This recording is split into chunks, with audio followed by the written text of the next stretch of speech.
How would you help a client who's suffering with aphantasia? Now, to be honest with you, I had no clue what this meant. So I looked it up online, and aphantasia is the inability to form mental images of objects that are not present. So, for example, if counting sheep is an abstract concept, or you are unable to visualize the faces of loved ones, you could have aphantasia.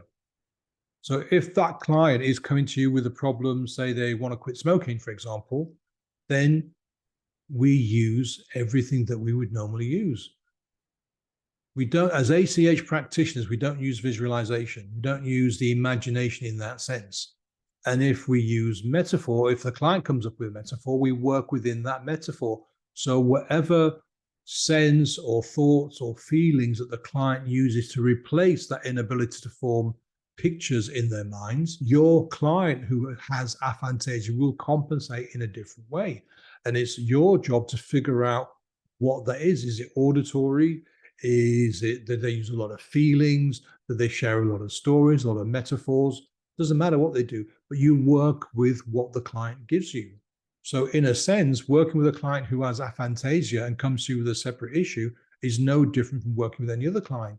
You figure out what the problem is. I want to stop smoking. You figure out the root cause, and along the way, you work with what the client gives you.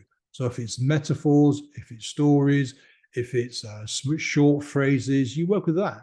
The client does not have to picture things in their minds using ACH to get an incredible resolution to that problem.